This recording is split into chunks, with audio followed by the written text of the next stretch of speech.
último versículo que vimos el domingo pasado fue el versículo 11, que decía: antes creemos que por la gracia del Señor Jesús seremos salvos de igual modo que ellos. Esto lo decía Pedro. O sea, que solo es por gracia. Solo seremos salvos, al igual que ellos, dice Pedro, al igual que los gentiles, si nos agarramos a la gracia del Señor Jesús y no a nuestras obras. No hay diferencia, pues, entre ellos, los gentiles, y nosotros, dice Pedro. Todos somos pecadores y ninguno puede cumplir la ley. Así que en esta carrera, nuestra carrera es una carrera, ¿no? Una carrera cristiana. La carrera cristiana todos salimos desde el mismo punto de partida. Esto es muy bueno. ¿Sabéis, recordáis de dónde salimos? Hechos 3. Desde el suelo. Como cojos de nacimiento. Ese es nuestro punto de salida. Ese es el inicio de nuestra carrera cristiana. Por lo tanto, no hay ventajas para nadie. ¿De acuerdo? Todos salimos desde el mismo punto de partida. No se trata, pues, tanto de cómo sales. O sea, de lo que tienes, de lo que no tienes, de quién... No. No se trata de eso. Se trata de cómo llegas. ¿De acuerdo? Por lo tanto, nuestro problema no es ni el dinero, ni la posición social, ni nuestros estudios, ni nuestro conocimiento teológico, ni nuestra belleza, ni nuestra salud, ni nuestra juventud, ¿no? Ni la falta de todo eso tampoco. Ese no es nuestro problema. Nuestro problema es donde estamos poniendo nuestro corazón, nuestra esperanza, porque allí donde pongamos nuestro corazón, allí estará nuestro tesoro. Y si lo ponemos en estas cosas que tenemos o que no tenemos, entonces allí estará nuestro corazón, y cuando esas cosas no aparecen o desaparecen, nuestra vida estará allí, por el sumidero. Así que todos partimos desde el mismo punto, porque todos empezamos nuestra carrera desde la posición egoísta de que lo que tengo, sea lo que sea, yo me lo merezco. Yo me merezco el dinero que tengo. Yo me merezco la posición social que tengo. Yo me merezco, pues, los estudios que tengo porque me los he currado. Yo me merezco el conocimiento teológico que tengo, porque yo. ¿No? Y desde esa posición egoísta, que es la del cojo de nacimiento, es como el Señor nos levanta. ¿De acuerdo? Mi problema, pues, no es lo que tengo o lo que no tengo, o sea, lo que me falta. Porque es que hay muchas veces que decimos, es que como no tengo, no doy. Vuelvo a repetirlo, nuestro problema no es tanto lo que tengo o lo que no tengo, mi problema es lo que soy. Por eso, una vez que Jesucristo me levanta del suelo, ¿no?, es entonces cuando Él entra a vivir en mí, y entonces puedo caminar, porque es Él viviendo en mí quien lo provoca. Y ese levantarme es por gracia, ¿recordáis? Somos cojos de nacimiento. Nadie se ha levantado porque en su naturaleza pueda ser levantado. Hemos sido levantados en el nombre de Jesucristo, por eso Pedro dice que es por gracia. Vamos a leer todos los versículos de hoy, desde el 12 hasta el 35. Dice así: entonces la multitud calló, y oyeron a Bernabé y a Pablo que contaban cuán grandes señales y maravillas había hecho Dios por medio de ellos entre los gentiles. Y cuando ellos callaron, Jacobo respondió diciendo: varones, hermanos, oídme. Simón ha contado cómo Dios visitó por primera vez a los gentiles para tomar de ellos pueblo para su nombre.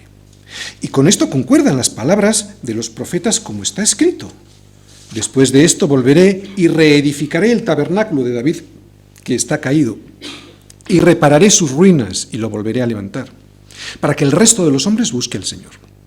Y todos los gentiles sobre los cuales es invocado mi nombre, dice el Señor, que hace conocer todo esto desde tiempos antiguos.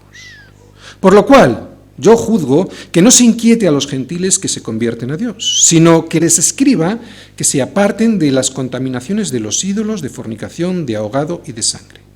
Porque Moisés desde tiempos antiguos tiene en cada ciudad quien lo predique en las sinagogas, donde es leído cada día de reposo. Entonces pareció bien a los apóstoles y a los ancianos con toda la iglesia elegir de entre ellos varones y enviarlos a Antioquía con Pablo y Bernabé, a Judas, que tenía por sobrenombre Barsabás, y a Silas, varones principales entre los hermanos. Y escribir por conducto de ellos, los apóstoles y los ancianos y los hermanos, a los hermanos de entre los gentiles que están en Antioquía, en Siria y en Cilicia, salud.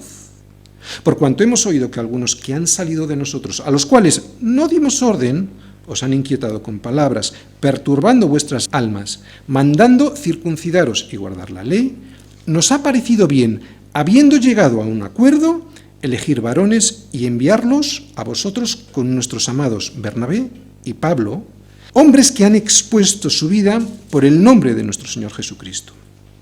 Así que enviamos a Judas y a Silas, los cuales también de palabra os harán saber lo mismo, porque ha parecido bien al Espíritu Santo y a nosotros no imponeros ninguna carga más que estas cosas necesarias, que os abstengáis de lo sacrificado a los ídolos, de sangre, de ahogado y de fornicación, de las cuales cosas, si os guardaréis, bien haréis. Pasadlo bien.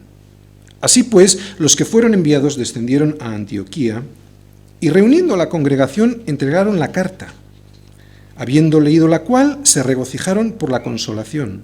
Y Judas y Silas, como ellos también eran profetas, consolaron y confirmaron a los hermanos con abundancia de palabras. Y pasando algún tiempo allí, fueron despedidos en paz por los hermanos para volver a aquellos que los habían enviado. Mas a Silas le pareció bien quedarse allí.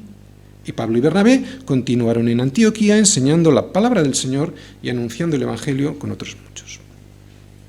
La unidad del cuerpo de Cristo, conciliando un acuerdo, buscando la unidad. Esto es lo que me ha parecido a mí ver en Hechos 15, del 12 al 35. La Iglesia está creciendo. Regresan del primer viaje misionero, ¿no?, Bernabé y Pablo, y vemos que habían hecho muchos discípulos. Y en nuestra Iglesia ya tenemos unos cuantos discípulos, y por eso nosotros sabemos que a más crecimiento, más problemas. Por eso es importante Hechos 15, ¿de acuerdo? Porque nos ayuda a entender, a saber cómo conciliar esos problemas. Aquí vemos, antes de entrar versículo a versículo, antes de entrar en profundidad, lo que estamos viendo, os lo voy a decir en general, aquí lo que estamos viendo es al pueblo judío y al pueblo gentil. Dos pueblos muy diferentes entre sí, por sus costumbres y por sus creencias. Y ahora, a partir de la visita de Pedro a Cornelio, ¿os acordáis en Hechos 10? Cuando entra ya por primera vez un gentil a formar parte, como quien dice, de la Iglesia, Dios va a tomar un pueblo para sí y lo va a tomar de los gentiles. Pero hay un problema. Algunos judíos viven aferrados a sus costumbres, a sus tradiciones, y a algunos gentiles les cuesta abandonar el paganismo de la idolatría y de la inmoralidad sexual. Así que solo era cuestión de tiempo que los problemas aparecieran en la Iglesia. Y ya han aparecido. Por lo tanto, ¿qué vemos en Hechos 15? ¿Cómo conciliar estas dos formas de vida tan antagónicas? ¿Cómo es posible hacer esto? Pues como os digo, Hechos 15, sobre todo la segunda parte, nos muestra, que es la que vamos a ver hoy, nos muestra el modelo de cómo hacerlo. Y el modelo bíblico es la unidad del cuerpo de Cristo. Y esta unidad está compuesta, os lo resumo, de dos factores fundamentales. En lo fundamental, que es por gracia, que la salvación es por gracia, en eso ni un paso atrás. Eso es la primera parte de Hechos 15. Por lo tanto, en lo fundamental, ni un paso atrás. En el resto, conciliando posturas, que es lo que vamos a ver hoy en Hechos 15. En lo fundamental, resumimos, en la gracia, ya vimos el domingo pasado que no hay que ceder.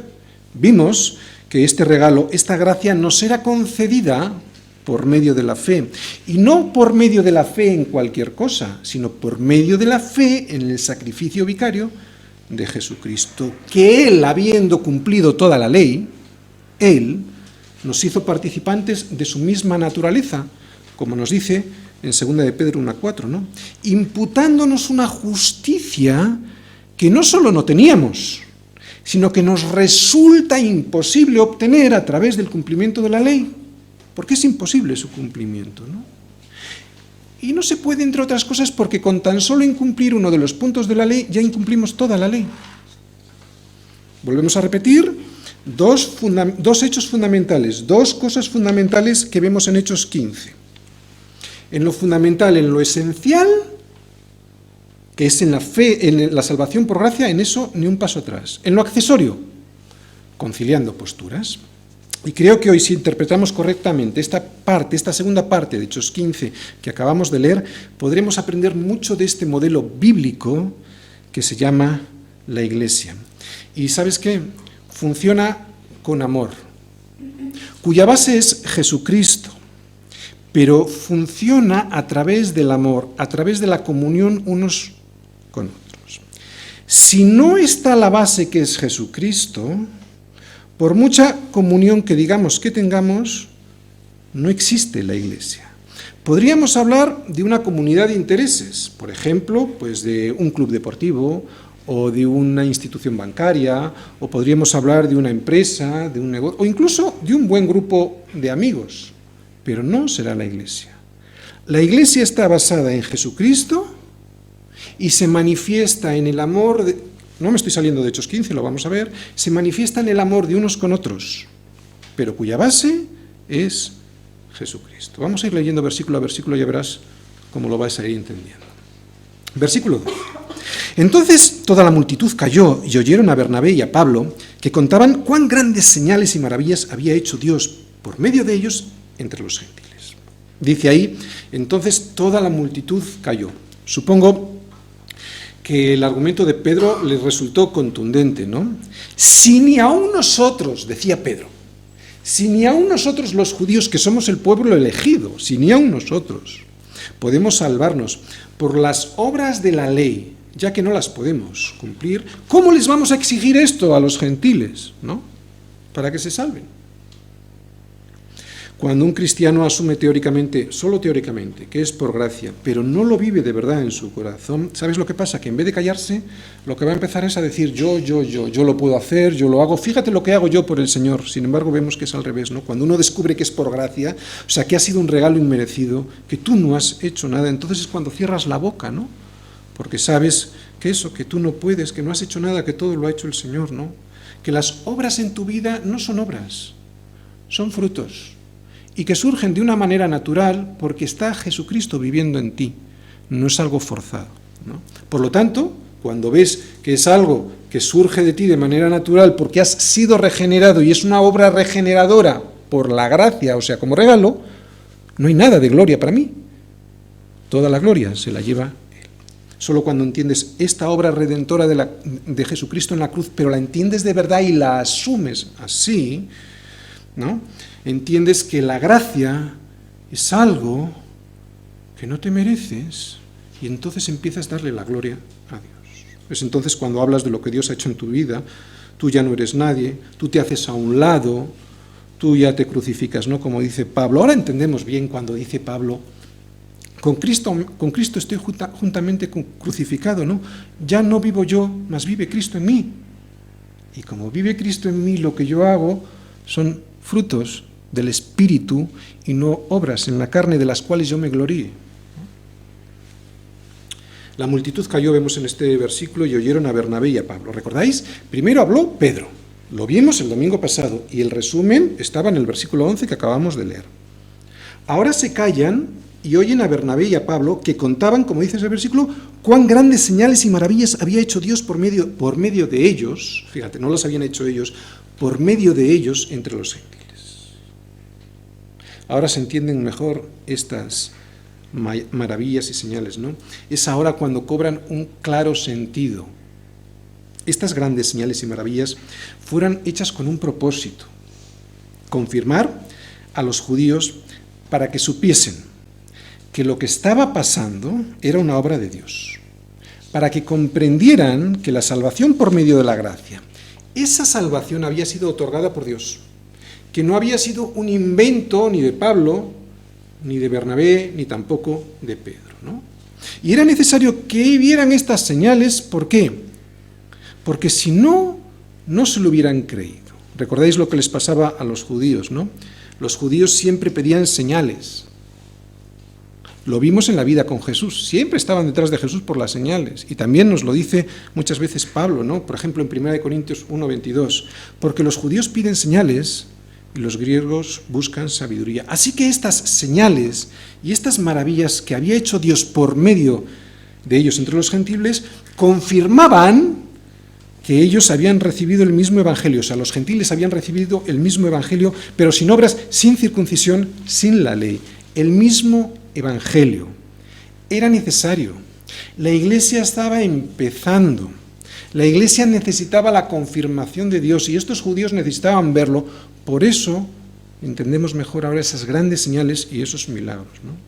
Así que la obra es de Dios, están diciendo ellos, no hay duda, ¿no? Era necesario pues que se hiciera de esta manera para que el inicio de la iglesia entre los gentiles tuviera el apoyo de la iglesia de Jerusalén, que es donde estamos ahora. ¿Recordáis? Salieron de Antioquía para ir a hablar con los de Jerusalén, a ver qué estaba pasando, que les estaban diciendo que tenían que circuncidarse, ¿no? Vale, ahora Pablo y Bernabé dejan de hablar. Versículo 13. Y cuando ellos callaron, Jacobo respondió diciendo: varones hermanos, oídme. Bien, ahora ¿quién va a hablar? ¿Quién es? Jacobo. ¿Quién es Jacobo? Santiago. ¿Quién es Santiago? El hermano de Jesús, el hermano de nuestro Señor. No es Santiago el apóstol, ¿de acuerdo? Él es el líder, el pastor de la iglesia de Jerusalén. Al último que le van a dejar hablar en esta conciliación es a Jacobo. Qué curioso, no es Pedro. Pedro había dejado su posición, su puesto, mejor dicho, su función a Jacobo, ¿de acuerdo? Así que este es Jacobo, Santiago, el que va a hablar ahora. Este es pues quien tiene la autoridad en esta iglesia. Y dice, versículos 14 y 15. Simón ha contado cómo Dios visitó por primera vez a los gentiles para tomar de ellos pueblo para su nombre. Y con esto concuerdan las palabras de los profetas, como está escrito. Aquí Jacobo dice que Simón es el nombre de Pedro en hebreo, ¿de acuerdo? O sea, podéis quitar Simón y poner Pedro. Aquí dice que Pedro ya os ha explicado que no es posible ser salvo por la circuncisión, o sea, cumpliendo las obras de la ley, ya que ni aun ellos, los judíos, la pueden cumplir, por lo tanto que es imposible ser salvo por su cumplimiento. Esto ya os lo ha dicho Pedro, dice Jacobo, ¿no? Pedro les ha contado esto, ¿no?, a ustedes, señores, y esto, ¿sabéis lo que es? Lo que os ha dicho Pedro, es puro sentido común, ¿no? Pero es que además de usar la lógica, Pedro también les ha contado la experiencia que él ha tenido con los gentiles, ¿no?, que recibieron el Espíritu Santo. Y esto fue porque Dios así lo quiso, por pura gracia. Y ahora Jacobo viene y dice lo mismo, pero ahora se va a apoyar en la Escritura. ¿De acuerdo? Así que, ¿qué hemos visto hasta aquí? Primero, el sentido común. No es posible que sea por el cumplimiento de la ley, puesto que el cumplimiento de la ley es imposible. Sentido común. Segundo, la experiencia de Pedro, de Pablo, de Bernabé, que había recibido los gentiles el Espíritu Santo, ¿no? Y que esto tenía un propósito, como vimos en el capítulo 14, tomar de ellos, Dios, tomar un pueblo, de entre los gentiles un pueblo para sí. Y ahora Jacobo les va a hablar, pero ahora apoyado en las Escrituras, y les va a decir que todo eso que ya habían oído de Pedro, de Pablo, de Bernabé, concuerda con lo que los profetas dicen, y concretamente con uno, con Amós, y es lo que vamos a leer, versículo 16. Después de esto volveré, son palabras de Amós, ¿de acuerdo?, de un profeta. Después de esto volveré y reedificaré el tabernáculo de David que está caído, y prepararé sus ruinas y lo volveré a levantar. 17. Para que el resto de los hombres busque al Señor y todos los gentiles sobre los cuales es invocado mi nombre, dice el Señor, que hace conocer todo esto desde tiempos antiguos. Bien, este pasaje de Amós es mesiánico y habla de que cuando el Mesías vuelva, gobernará sobre todas las naciones. Yo no voy a entrar en la profundidad teológica de este pasaje profético. Yo prefiero sacarle un jugo práctico para nuestras vidas, ¿de acuerdo? Yo no voy a hablar del milenio aquí. Yo veo en estas palabras de Jacobo como un adelanto de lo que Jacobo ya estaba viendo que estaba ocurriendo en el pueblo gentil. ¿Y qué estaba viendo? Pues que Dios estaba reedificando lo que estaba caído. ¿Qué debiera significar para ti y para mí el tabernáculo de David? Pues es Jesucristo revelado en nuestros corazones. Destruid este templo y en 3 días lo levantaré, dijo el Señor. Y los judíos no entendían. Yo creo que lo mismo nos pasaría hoy a nosotros si nos metemos en disquisiciones doctrinales con respecto a este pasaje profético, que no entenderíamos el significado profundo de estas palabras. ¿Cuál es, pues, el significado para nosotros hoy profundo de estas palabras? Pues que Cristo se ha revelado a ti y a mí en nuestros corazones, ¿no? Y ha levantado en nuestros corazones el tabernáculo de David, ese que estaba caído. Y esto ha ocurrido en la Iglesia. La Iglesia somos tú y yo, no hay que esperar al milenio. Versículo 19. Por lo cual yo juzgo que no se inquiete a los gentiles que se convierten a Dios. Jacobo es la autoridad de la Iglesia en Jerusalén, juzga, ¿de acuerdo? Y determina lo siguiente: no inquieten a los gentiles que se han convertido a Dios. Nadie como él, con la autoridad que él tenía en la Iglesia de Jerusalén para decirlo. Yo determino, dice Jacobo, que no agobien, eso es lo que significa literalmente inquietar, que no agobien más a los gentiles. Y estas palabras de Jacobo son las que les podemos decir a todos esos cristianos judaizantes que andan por ahí fastidiando para que cumplas esto o lo otro de la ley. No me agobies, deja de fastidiar, es por gracia.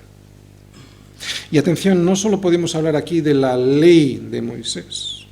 Hay muchas leyes que nos hemos fabricado nosotros y que son cadenas. De todas formas, ya explicamos que la ley nos fue dada para algo, ¿no? No para que cumpliéndola pudiésemos llegar a ser salvos, sino para que descubriésemos a través de la ley quién es Dios. Y al descubrir quién es Dios, descubrir quién soy yo, y por lo tanto, bajar la cabecita, decir, no, yo pensaba que era aquí el Dios, bajar la cabecita y decir, Señor, ¿qué quieres que yo haga? Para eso fue la ley, para que descubras quién es Él. Al descubrir quién es Él, te ves quién eres tú, agachas la cabeza y le preguntes, Señor, ¿qué quieres que yo haga? Para eso fue dada la ley. Pero ahora Jacobo les va a decir algo. Les va a decir que sí hay que cumplir algo. Y aquí es donde vienen los problemas, ¿verdad? Hay algo que sí es necesario que hagan. Y es algo, como digo, que nos sorprende mucho. Y si no llegamos a entender el porqué profundo, podríamos tener problemas. Así que vamos a leerlo todo y vamos a ver, versículo a versículo, a ver qué podría querer decir todo esto. Versículo 20. Sino que se les escriba que se aparten de las contaminaciones de los ídolos, de fornicación, de ahogado y de sangre. Porque Moisés, desde tiempos antiguos, tiene en cada ciudad quien lo predique, en las sinagogas, donde es leído cada día de reposo. Entonces pareció bien a los apóstoles y a los ancianos con toda la iglesia elegir de entre ellos varones y enviarlos a Antioquía con Pablo y Bernabé, a Judas, que tenía por sobrenombre Barsabás, y a Silas, varones principales entre los hermanos. Y escribir por conducto de ellos, los apóstoles y los ancianos y los hermanos, a los hermanos de entre los gentiles que están en Antioquía y en Siria y en Cilicia, salud. Por cuanto hemos oído que algunos que han salido de nosotros, a los cuales no dimos orden, os han inquietado con palabras, perturbando vuestras almas, mandando circuncidaros y guardar la ley. Vamos a hacer un paréntesis ahí, antes de entrar en la profundidad de los versículos que queremos entrar. Vemos otra vez estos algunos, ¿verdad? De estos algunos ya hablamos el domingo pasado, pero quiero volver a entretenerme un poco en estos algunos, porque estos algunos no son nadie, como vemos aquí. Nadie los nombró, nadie les comisionó para nada, van por ahí sin ser reconocidos por el cuerpo de Cristo, que es la Iglesia. Así que estos algunos no son miembros, tan solo son algunos, que aunque nadie les ha dado permiso para ir de maestros, van por ahí inquietando a los verdaderos discípulos. La Iglesia es el verdadero modelo de Dios, el que Dios ha dado a sus hijos para que se interrelacionen, para que tengan comunión, para que haya convivencia. Eso es la Iglesia. Y este modelo de convivencia, de comunión, no es un modelo anárquico. Tiene una cadena de mando para la edificación del cuerpo de Cristo. No se trata de una cadena de posiciones jerárquicas, ¿de acuerdo? No son posiciones jerárquicas, de hecho ni siquiera se trata de posiciones, se trata de funciones y funciones para el servicio, ¿verdad?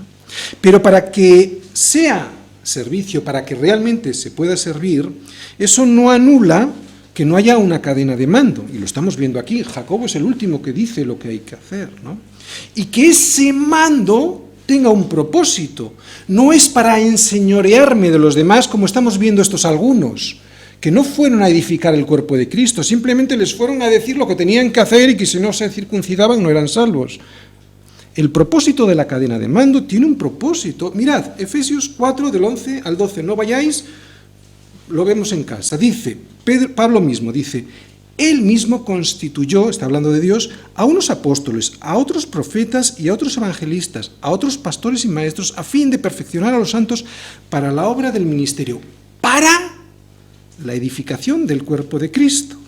Estas autoridades no están puestas por los hombres, sino que están puestas por Dios. Y no es para enseñorearse de los demás, como vimos que hacían estos algunos, sino para servir a la edificación del cuerpo de Cristo. Estos algunos, a pesar de que estaban en la iglesia, no eran la iglesia, iban por libre, no se habían sometido a la cadena que Dios estableció para su iglesia. Dice Jacobo que no les había dado ninguna orden para que fuesen enseñando nada. Vimos que estos algunos se habían ido hasta Antioquía y hasta las iglesias del sur de Galacia, oponiéndose a lo que Pablo y Bernabé estaban enseñando y además resistiéndose. Por eso Pablo y Bernabé tienen que ir hasta Jerusalén para poner orden sobre estos algunos. ¿Y qué puedo aprender yo de esto? Pues lo siguiente, en nuestras fuerzas es difícil, yo lo entiendo, es difícil de aceptar. Pero una vez que decidimos que Dios nos ha guiado a una iglesia, hemos de recordar lo que dice Pablo en Romanos 13:12. De modo que quien se opone a la autoridad, a lo establecido por Dios, resiste. Y los que resisten acarrean condenación para sí mismos. Así que hay aquí una condenación, y la primera consecuencia de resistirse, de la desobediencia, ¿sabes cuál es? Es la falta de bendición. Dios no bendice en la desobediencia. La iglesia no es un cuerpo anárquico, ¿de acuerdo? Tiene un orden, es establecido por Dios y tiene un propósito, la edificación del cuerpo de Cristo, ¿de acuerdo?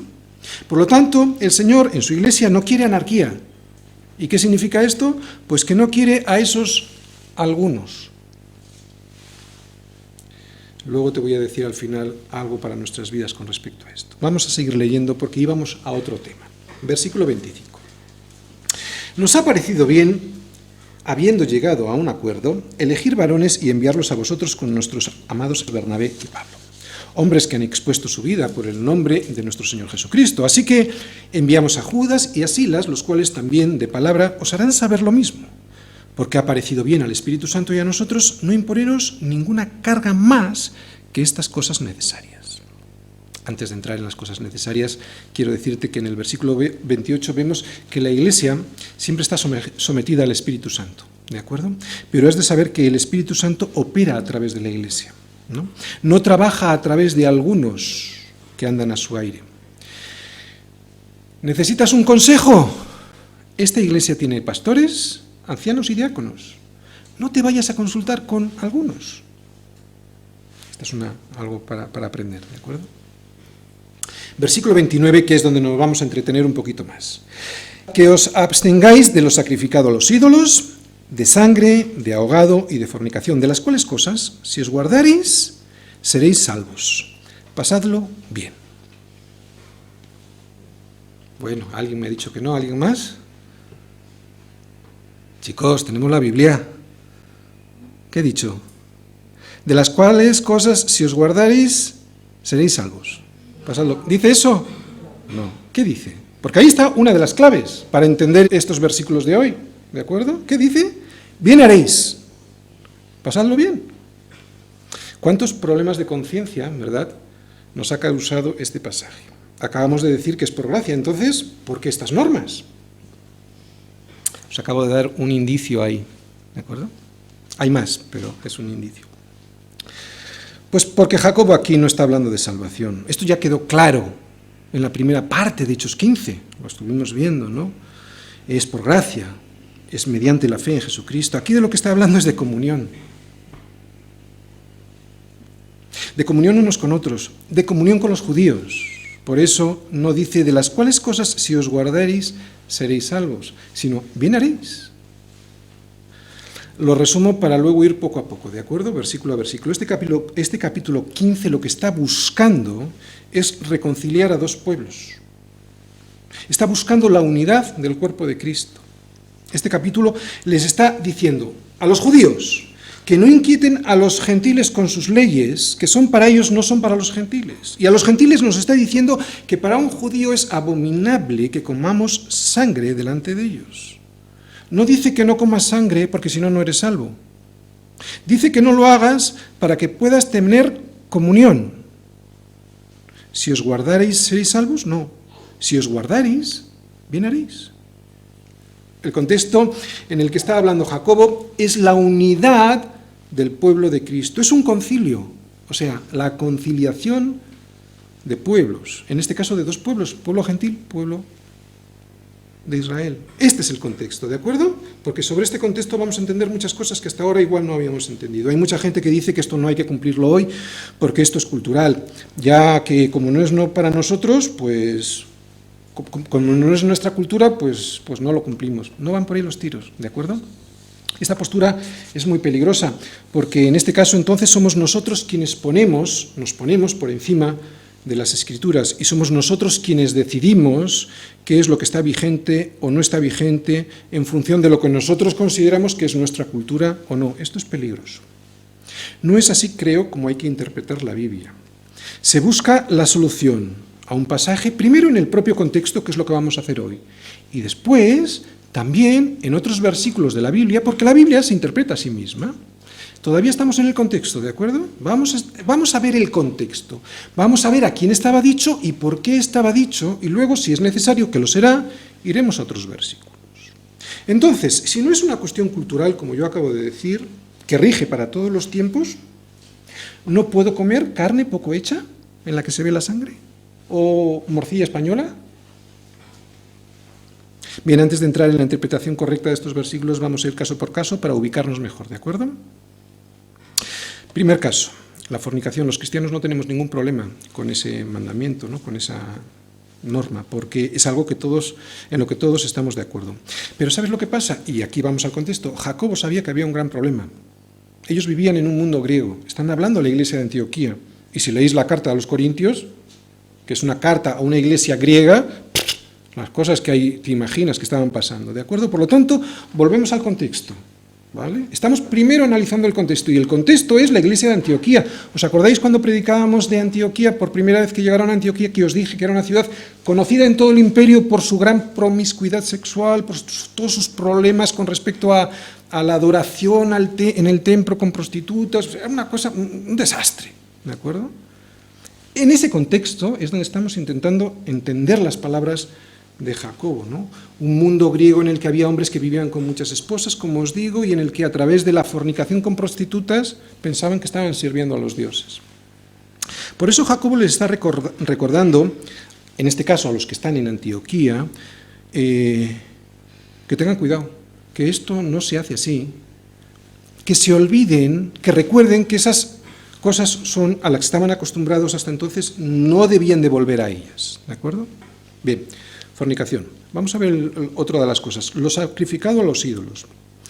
Tampoco hoy tenemos problemas con esto, los cristianos, entre otras cosas porque hoy ya no se sacrifican animalitos a los ídolos y luego se venden en las carnicerías y no tenemos problemas con eso, ¿no? En aquella época sí que se sacrificaban animales a los ídolos y entonces después de ese sacrificio se vendían, se llevaban a las tiendas y allí se vendían a la gente, ¿verdad? Comer de esto para los judíos era abominación. Comer de lo sacrificado a los ídolos para los judíos significaba idolatría. Así que, como hoy tampoco tenemos ese problema con nosotros, bueno, pues no tenemos ningún problema con este versículo, ¿verdad? Hoy ya no se vende este tipo de carne. Tercer punto, ahogamiento. Bueno, pues en España tampoco tenemos problema con el ahogamiento. No es un sistema que se use para matar a un animal, para luego poder cocinarlo y comerlo, ¿no? Los animales se degüellan, se les quita toda la sangre y ya está. Pero, ¿qué hacemos con la sangre? ¿No? Porque si estas palabras de Santiago no hay que interpretarlas en un contexto cultural y entonces yo ya me evito ese problema, ¿no? ¿Cómo hay que entenderlas? No podemos comer, como he dicho antes, carne poco hecha o los alimentos que tienen en su elaboración sangre. Bien, primer punto. En este tema hay gente que es muy estricta y yo no tengo ningún problema con ellos en este sentido. Si ellos creen que no se puede comer sangre, yo les respeto y desde luego en su presencia yo no voy a comer ningún alimento que contenga sangre. ¿Para qué? ¿Recordáis el contexto? Es comunión, para no ser piedra de tropiezo, para evitar cualquier problema de falta de comunión. Bien, pero vamos a volver a los versículos 20 y 21, porque ahí también hay otra de las claves para entender la respuesta que le debemos de dar a estos versículos para nosotros. Fíjate, dice, sino que se les escriba que se aparten de las contaminaciones de los ídolos, fornicación, de agua y de sangre, porque Moisés desde tiempos antiguos tiene en cada ciudad quien le predique en las sinagogas donde es leído cada día de reposo. ¿Por qué tenían que apartarse de estos alimentos que dice el versículo 20? Pues la respuesta está en el 21. Porque hay gente en vuestras ciudades a las que hay que alcanzar, a las que hay que compartir el Evangelio, a las que les resulta escandaloso comer sangre. Y van a ser vuestros hermanos. Así pues, según el contexto más inmediato, la respuesta también la encontramos en este versículo 21. Es evidente que hay que evitar estos alimentos no para ser salvo, sino para poder tener comunión los unos con los otros, ¿no? Dos pueblos, ¿recordáis? Muy diferentes. Estaban conciliando posturas. Iría en contradicción si fuera para ser salvo con todo lo que había dicho Pedro, Bernabé, Pablo, incluso Jacobo. Sería absurdo. Hay que evitar estos alimentos por otro motivo, para que pudiese haber una buena convivencia entre los gentiles y entre los judíos. Es necesario hacerlo así, porque es ofensivo para un judío. Es algo que le hace tropezar, no lo pueden soportar. Así que no hagáis caer, está diciendo, yo casi veo así, ¿no? Está diciendo, no hagáis caer a esos que van todos los días a las sinagogas de vuestras ciudades. Tened comunión con ellos, les dice Jacob. En nuestra iglesia el vino en la cena del Señor es un ejemplo, ¿no? Aquí no ponemos vino, ponemos mosto. ¿Porque la Biblia me prohíbe tomar vino? No, la Biblia no me prohíbe tomar vino. No es por eso, es porque mi libertad en Cristo termina donde comienza la debilidad de mi hermano. Si mi hermano tiene problemas con el alcohol, entonces yo no tomo vino y se acabó el problema. Jacobo les está diciendo lo siguiente: si queremos alcanzar a los judíos, tendremos que tener cuidado con estas cosas que son ofensivas para ellos y por lo tanto un estorbo para la evangelización y para la comunión de unos con otros. No es un tema de salvación, sino iría en contradicción con la primera parte de Hechos 15. Es un tema de comunión, es un tema de amor de los unos con los otros, es un tema de convivencia en la iglesia. Por eso Jacobo les dice, no violentes la conciencia de los judíos comiendo esos alimentos, que aunque no provocan condenación, sí provocan división. Bien, contexto, podemos ampliar nuestro entendimiento con otras partes de la Escritura, que todavía son muchísimo más claras, ¿no? Pablo nos dice en Romanos 14:20, Iza Romanos 14:20. Ahí Pablo nos dice que no es bueno que el hombre haga tropezar a otros con lo que come. Fijaros, vamos a leer. No destruyas la obra de Dios por causa de la comida. Todas las cosas a la verdad son limpias, pero es malo que el hombre haga tropezar a otros con lo que come. Está bastante claro. Pero Pablo sigue hablando en muchos otros sitios. 1 Corintios 8, versículo 13. Hizo hasta ahí. 1 Corintios 8, versículo 13. Dice Pablo, por lo cual, si la comida le es a mi hermano ocasión de caer, no comeré carne jamás, para no tener tropiezo, para no poner tropiezo a mi hermano. Y 1 Corintios 10, versículos del 23 al 25. Todo me es lícito, pero no todo me conviene. Todo me es lícito, pero no todo edifica. Ninguno busque, ¿os dais cuenta la comunión? Ninguno busque su propio bien, sino el del otro. de todo lo que se vende en la carnicería, comed, sin preguntar nada, por motivos de conciencia. ¿En qué quedamos, Pablo? O en que puedes comer lo que quieras, o no comeré carne jamás. Porque ambas cosas están dichas en la misma carta a los Corintios, lo acabamos de leer, ¿verdad? ¿Parecen contradictorias? Pues es muy sencillo. Come lo que quieras, no preguntes de dónde viene, y ya está. Pero por amor y por causa de la conciencia, ya sea tu conciencia o la conciencia de tu hermano, no es bueno hacerlo. No, por eso yo antes os he dicho, si hay alguien que no come, yo no le voy a forzar, por preservar la conciencia de mi hermano, no la mía. Y si es la mía también, evidentemente, no opera para salvación. Pero si tienes problemas de conciencia, tú o la ves en tu hermano, pues no lo hagas, como dice Pablo, ¿no? No lo hagas por amor a ellos, por comunión con ellos, no porque haya que cumplir la ley sobre los alimentos. Bien, volvemos a Hechos 15. Jacobo es el que está hablando, va a enviar una carta a Antioquía diciendo, es por gracia, pero no causen tropiezo debido a su forma de comportarse, ¿no? No causen división con los hermanos judíos que están siguiendo estas normas alimenticias desde siempre y que han sido dadas para ellos. Nuestra misión es edificar la Iglesia. No estamos conciliando posturas con respecto a la salvación, estamos conciliando posturas con respecto a la comunión. En el Nuevo Testamento, otro ejemplo, en el Nuevo Testamento no dice nada de predicar con traje o corbata. En el Nuevo Testamento no se habla sobre vestiduras eclesiásticas. Pero si alguna iglesia a la que me inviten a predicar, ellos consideran que yo debo llevar corbata, pues yo no tengo ningún problema. Como si me tengo que poner un clériman y un alzacuellos. Por amor a ellos lo haré, yo no tengo ningún problema, ¿de acuerdo? Pero yo sé que en el Nuevo Testamento no dice nada sobre eso, porque el poder de la salvación está en la predicación de la palabra y no en la corbata o en el alzacuellos.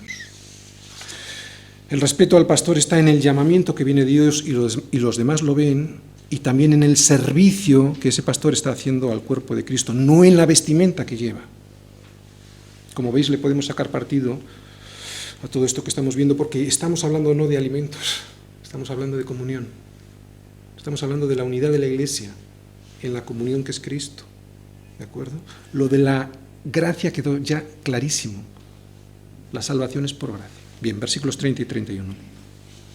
Así pues, los que fueron enviados descendieron a Antioquía y reuniendo a la congregación entregaron la carta. Habiendo leído la cual, se regocijaron por la consolación.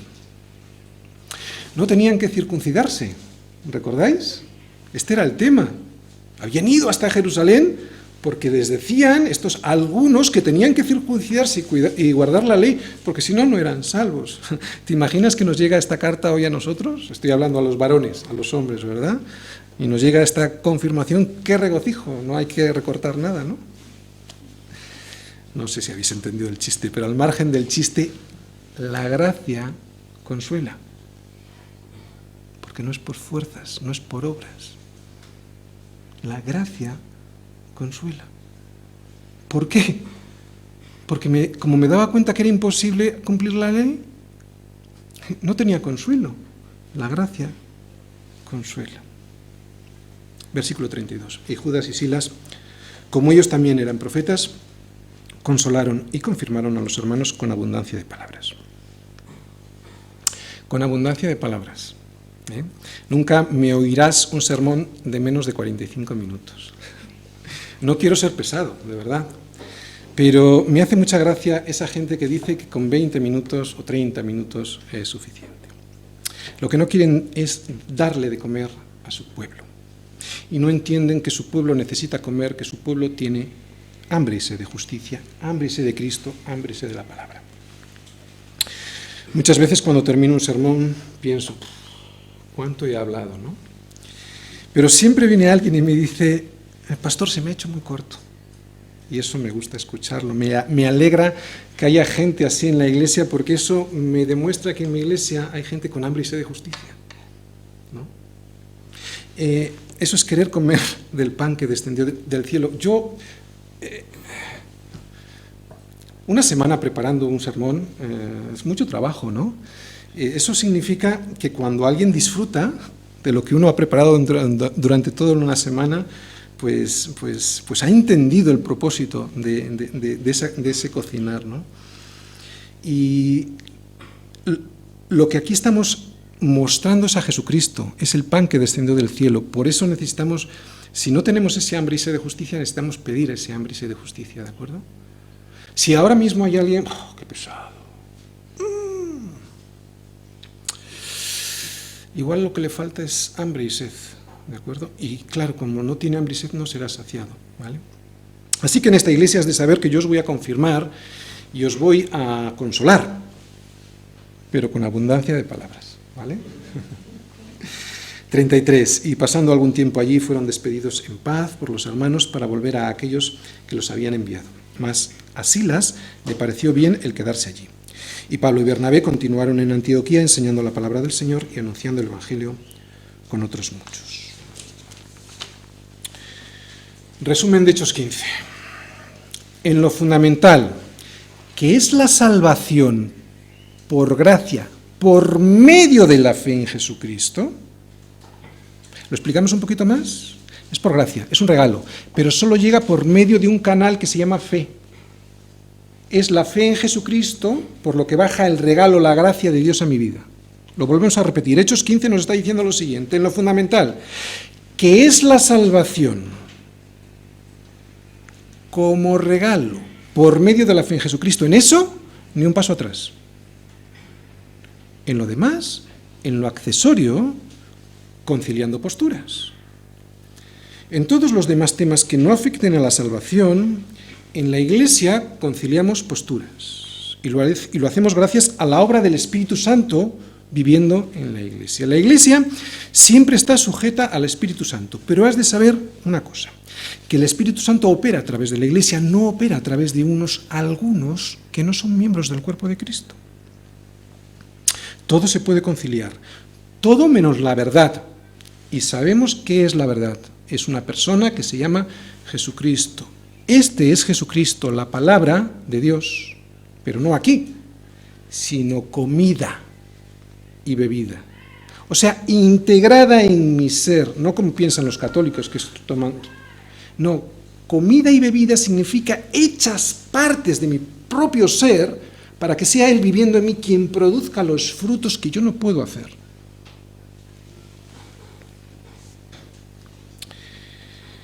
Así que cuando alguien está en la palabra, cuando alguien está en la verdad, cuando alguien está en Jesucristo, tiene comunión con el cuerpo de Cristo. Y al revés. Cuando alguien no está en la verdad, entonces no tendrá comunión con el cuerpo de Cristo, ¿no? Dios nos formó. El pecado nos deformó. La ley nos lo mostró y Jesucristo nos transformó. ¿Y cómo es posible para Dios esta transformación? ¿Cómo es que lo que resulta imposible para el hombre es posible para Dios? Pues lo acabamos de decir, es su gracia operando en nosotros. Ese es el milagro. Resulta que tú antes preferías irte al cine o marcharte de vacaciones antes que servir en la iglesia teniendo comunión unos con otros. Sin embargo, ahora, sin saber el cómo y el por qué, la gracia de Dios operando en tu vida, pues prefieres cumplir su voluntad, ¿no? ¿Por qué será? Porque anhelas, porque tienes hambre y sed de justicia, porque buscas. Sin este anhelo y sin esta búsqueda no operará la gracia de Dios en tu vida. Y no operará porque significará que no tienes hambre. Y como nos dice la cuarta bienaventuranza, si no tienes hambre y sed de justicia, y sabemos que justicia es Jesucristo, entonces no serás saciado. Un ejemplo. No me estoy saliendo de Hechos 15, ¿eh? Hemos dicho que estamos hablando de la comunión. Hemos dicho que es un asunto de comunión. La segunda parte de Hechos 15 es un asunto de comunión. ¿De acuerdo? Un mandamiento nuevo os doy. Que os améis unos a otros como yo os he amado, que también os améis unos a otros. Bien, es nuevo porque Jesús no lo dice como venía escrito en Levítico, que ames a tu prójimo como a ti mismo. Dice que nos amemos unos a otros como Él nos ha amado. Y vaya que si nos ha amado. Jesús nos habla de un mandamiento. Jesús no nos habla de un sentimiento. Muy peligroso. El amor no es algo que sientes. Porque si no lo sintieras, estarías justificado. Pero como es un mandamiento, no tienes justificación. Lo vuelvo a repetir. El amor no es un sentimiento. El amor es algo que te propones. Es algo que buscas. ¿Recordáis cuando predicamos del Sermón del Monte, que llegábamos a Mateo 7:8 y decíamos que hay que pedir, que hay que buscar y que hay que llamar? Yo ponía un ejemplo, no lo voy a volver a repetir, bueno, sí, lo voy a volver a decir. Decía que cuando mi hijo quiere algo de verdad, no se queda solo con pedírmelo, me busca. Y cuando no me encuentra, y yo estoy metido en mi habitación, me llama, porque le interesa. ¿Te interesa el mandamiento del amor? Búscalo. No solo lo pidas. ¿Entiendes lo que estoy intentando decir? Que os améis los unos a los otros, como yo os he amado, es un mandamiento. No es un don. No es algo que viene del cielo. Lo tienes que sudar. Lo siento. Yo sé que aguantar a tu hermano a veces no es fácil. Lo sé. Nadie mejor que los pastores para saber eso, ¿no? Lo tienes que sudar. No solo hay que pedirlo desde casita, hay que buscarlo saliendo de ella. Pero cuando lo buscas, lo hallas, porque tienes hambre. Si no tienes hambre, no lo vas a encontrar. Y eso es lo que hemos visto hoy en esta segunda parte de Hechos 15. Que hay que buscar el concilio para poder tener comunión los unos con los otros. Y esto no es fácil, te costará un esfuerzo. La gente está harta de escuchar filosofías y de escuchar cancioncitas cristianas en los conciertos. Pero cuando ven un compromiso de los discípulos, de un cuerpo que es la Iglesia, entonces dicen, ay, ay, ay, esto es diferente. ¿Sabes de lo que te estoy hablando? Mientras yo sea el pastor en esta iglesia, voy a trabajar con respecto a esto con todas mis fuerzas. Que todos busquemos, y vuelvo a repetir la palabra, no solo pidamos, sino busquemos, para poder hallarlo, el compromiso del amor unos con otros. Nadie dice que sea fácil. Yo he dicho ya antes que soportar al hermano no es fácil. Pero yo sé que si lo buscamos lo hallaremos. Porque lo que es imposible para los hombres es posible para Dios. Pero hay que buscarlo. Y para eso hay que salir de casa. Y será entonces y solo entonces cuando descubras que si te tiran piedras y caes como muerto, va a venir un hermano y te levanta. Y será entonces cuando descubras, entonces y solo entonces, que no solo es agradable ir a la iglesia, sino que ya te resulta imprescindible. Y es entonces y solo entonces cuando descubrirás que ya no solo te cuesta orar con tus hermanos, sino que lo anhelas y lo deseas. Y será entonces y solo entonces cuando descubras que el verdadero ministerio de tu vida es la reconciliación. El ministerio de la reconciliación que consiste en levantar a los cojos del... ¿Os recordáis cuando hablábamos de la bienaventuranza? Bienaventurados los pacificadores. No dice pacifistas. No está hablando de los pacifistas que tú y yo conocemos en la calle, no, está hablando de los pacificadores, de aquellos que tienen el ministerio de la reconciliación, que es el ministerio que significa que yo ayudo como un medio que Dios me usa para reconciliar a los demás con el Señor. Ese es el ministerio de la reconciliación, ¿de acuerdo? Así que entonces, y solo entonces, cuando busques el amor en la iglesia de unos con otros, encontrarás que tu verdadero ministerio es el ministerio de la reconciliación, ¿no? Que consiste en levantar a los cojos del suelo, para que puedan entrar al templo de Dios para adorar. Pero lo vuelvo a repetir, esto solo se dará cuando lo busques, porque tienes hambre. Cuando salgas de tu casa como un mendigo que tiene hambre, y que por tener tanta hambre ya no tiene vergüenza de levantar la mano y pedir pan. Este es el pan. Pero recuerda, los mendigos no son mendigos porque lo son en privado. Los mendigos, la mendicidad de la que habla el Evangelio, es mendicidad pública. Los mendigos, los ptojos que hablábamos en la primera bienaventuranza, lo son en público, por eso pueden levantar su mano para pedir pan. Ya no tienen vergüenza, ya solo les queda hambre. Por eso pueden decir, Señor, dame, ¿no? Y ya no dicen porque yo lo valgo, ¿no? Tan solo piden misericordia para recibir pan. El pan que descendió del cielo, que es Jesús.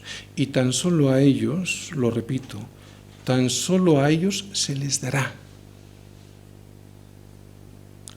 A los mendigos, a los que salen de su casa diciendo, tengo hambre. Al resto no se le dará, y no lo digo yo, lo dice el Señor. No serán saciados. Creo que soy muy claro. Necesitamos ese hambre como la de un mendigo para poder ser saciados con la palabra. Y así poder ser transformados.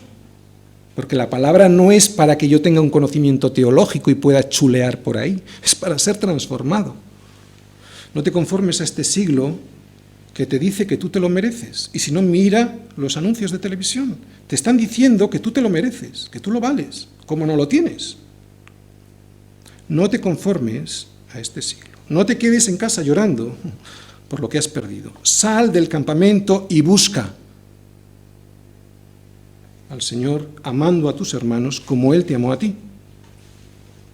Transfórmate de una vez por medio de la renovación de tu entendimiento para que compruebes, solo lo comprobarás entonces, que la buena voluntad de Dios para tu vida es agradable y perfecta. Pero solo entonces. No esperes que es buena, agradable y perfecta para que entonces puedas ser transformado. No opera así. Y entonces te será dado algo que antes no tenías. El contentamiento. Eres saciado. Descubrirás que cumplir su voluntad en tu vida te resulta bueno y agradable y perfecto. Descubrirás que en tu vida surgen unos frutos que son del Espíritu y que no son obras en la carne.